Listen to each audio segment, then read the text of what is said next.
Hi. Right, so this is my first story. Um, I'm working uh, in the very first luxury hotel I ever worked in. And the owner of the hotel is eager for me to not only get one skill, but he wants me to get multiple skills. So I'm spending half the time in the kitchen, half the time in the front of house, and it's my second job in the industry. And I ended up doing the same in my very first job. But he's eager because he wants me to learn management, to actually sort of get management training. So I'm in mid-management training. I've been there now for about a year and a half or something like that.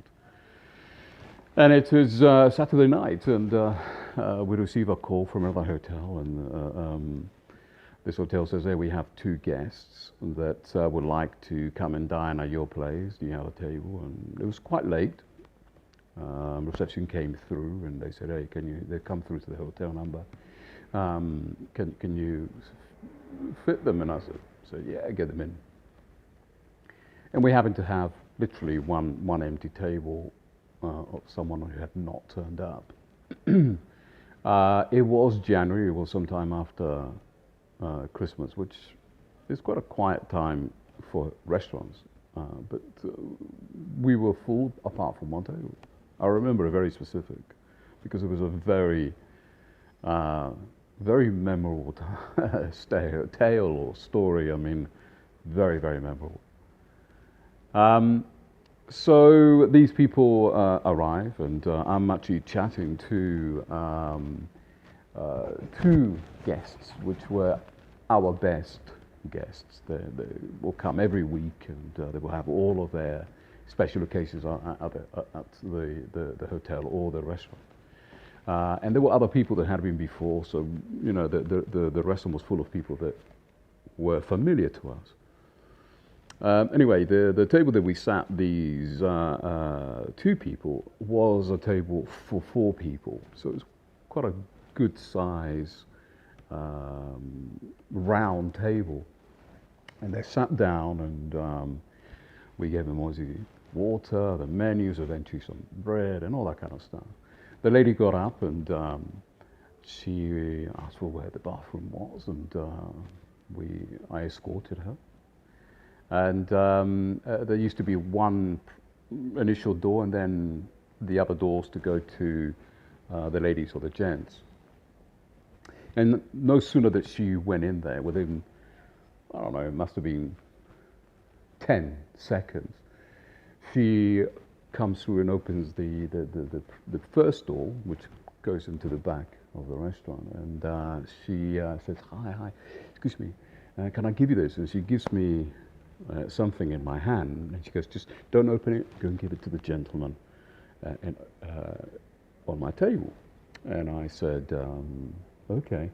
So I could feel that it was silky, and it was, let's just say, a familiar feeling. Though, I mean, I was about 21 years old.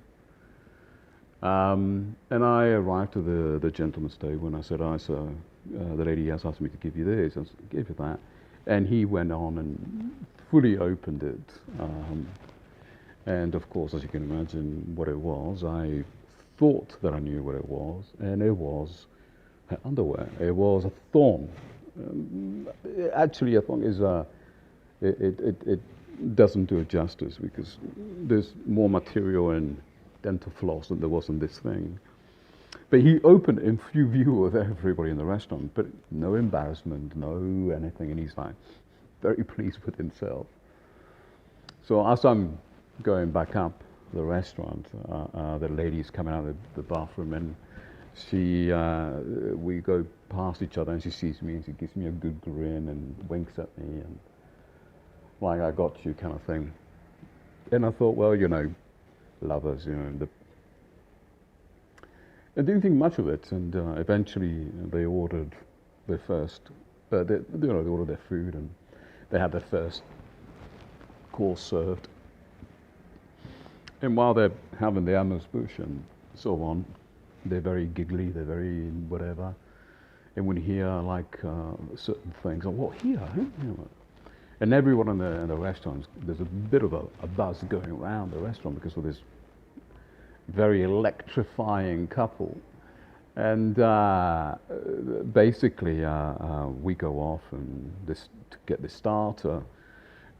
We get the starters, which, by the way, I'm actually helping to plate as well. The kitchen was under pressure, and I'm sort of. We arrive, we serve the starters. We go off. And I don't know, maybe like 1 or 2 minutes later, I'm sort of popping my head around to see how they're doing and so on. And she's not at the table, I can't see her. But everyone's like, oh, this in the restaurant. You can feel it, right? And we're sort of going like, what the heck is all going on, sort of thing. And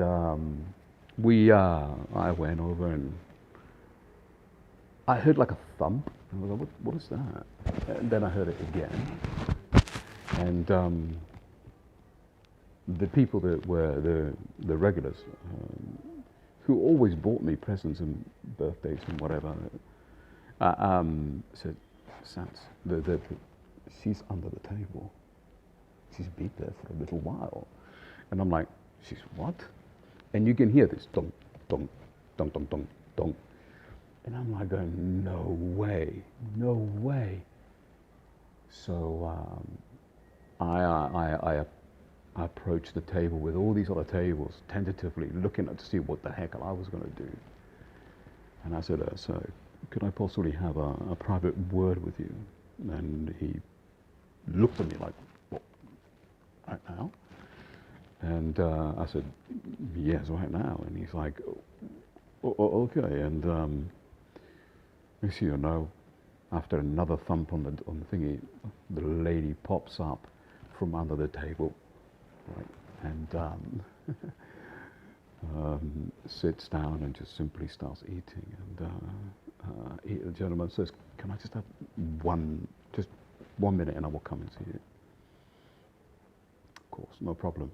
And 1 minute later, he comes to the back of the restaurant, and I said, "Listen, I'm all for having fun. I'm all for whatever, but you know, I've got a restaurant full of places. It's not the kind of place you would do that. You know, it was the best restaurant in town, best restaurant in a long way around, and you know, we carry that kind of pride with us. Anyway, he said, "No, don't worry. I'm sorry about that. Blah blah. Don't worry. I'll look after you at the end." And, so I said, okay, thank you, I appreciate it, where you were mindful of everybody else and so on. And he goes back to the table, go away. And all through the rest of the evening, the rest of the courses, they are being naughty, they're being whatever, but it's passing. Let's just say it's passing. But everybody knew what was going on, you know.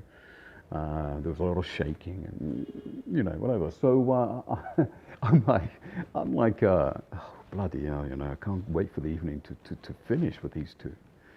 And eventually everyone started going home and saying goodbye, and I escorted everyone to the door, and I apologized for certain things and whatever. I said, oh, there's nothing you can do about it. And there was one lady who said, well, you should have kicked them out and so on. And I'm like, you know, I would have if it had continued in the way, so that, you know, they listened to my warning, and though I knew they were still being naughty, it wasn't anything that, you know.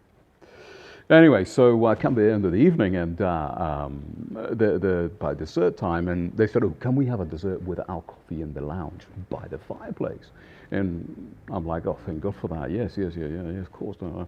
So we served them out there and whatever, and they're sitting down, they're actually having their coffee and their dessert and so on. And we proceed to sort of clear down the restaurant and clean down and prep and whatever. And we're sort of every so often popping in, and then we stop popping around. They look nice and chilled and whatever. And we sort of at the back of the restaurant waiting to eat our meal. It's like 1:30 in the morning, 2 o'clock by now. And we're thinking, oh, when are they going to disappear?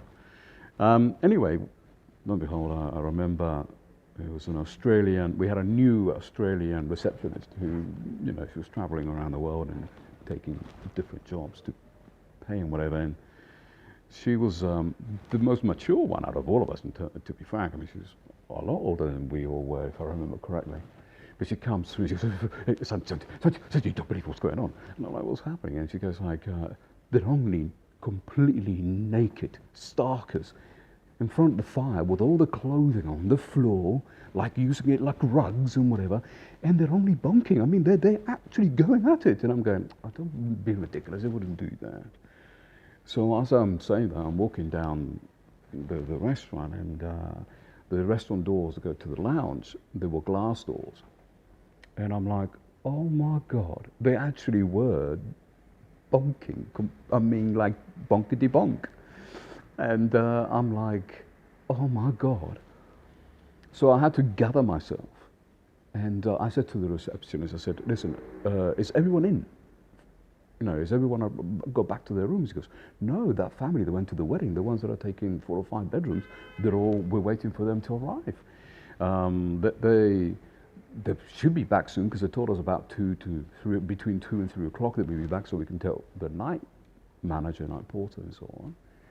And I'm going like, oh no. Now the way that this hotel was set up is you will come through the entrance, reception, and then you're basically in the main lounge, and then from the main lounge you can go up to your bedroom, so you could go to the restaurant or the bar or whatever. And I'm like, well, so now I'm walking up to the fireplace with these two, are having a jolly good time, and literally while they're, you know, going at it, I have to and you know, remember, I'm 21 years old, you know, I'm a little whippersnapper, you know, and they sort of half stopped, and I said, like, "I need you to put your clothes on, and I need you to leave, pay your bill, and I need you to leave." And as I'm saying that, you know, they disengage and stop doing this, and he comes up for air and boing, that kind of thing, and he's like standing complete starkers in front of me, all jolly and happy about himself, and he says, "Oh, okay, can you call the hotel that I'm staying at and ask them to send a car, because they told us they will send a car any time." And I went, "Oh, okay." Now, as they're getting dressed and whatever, the people who were due to arrive are now arriving. And I asked the person, just talk to them, just talk to them, right?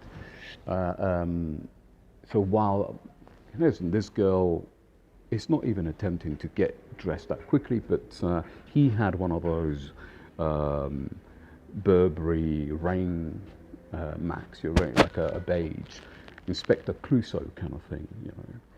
And she just wrapped herself around with that, and he put his clothes on, and people came through and said good night, "Hi, how are you?" Good night. No one was aware of anything of what just happened. And a few minutes later, we told her the car had arrived, and she's like, "Oh, darling, I don't want to put my shoes on. Would you carry me?" And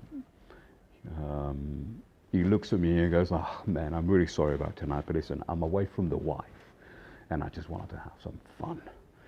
And I'm like, and in my mind, I'm going like, well, okay. And these Macs, you know, they've got like a slit straight down the back.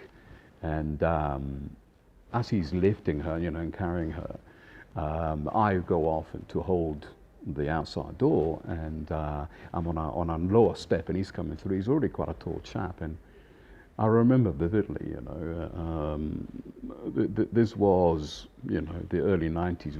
Women didn't trim like they do today, and in full view, because he's holding it up like that, in full view, this thing is just coming at me like this. And like a young 21-year-old, I just went, you know what, I'm going to take a good look.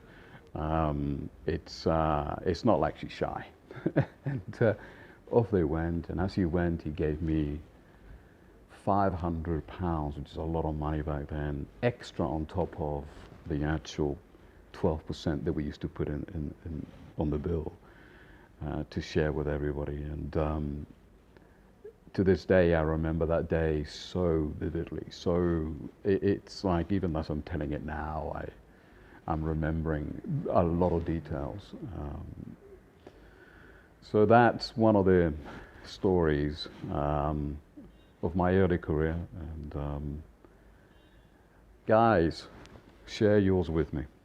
Share yours with everybody. Share your story. Bye.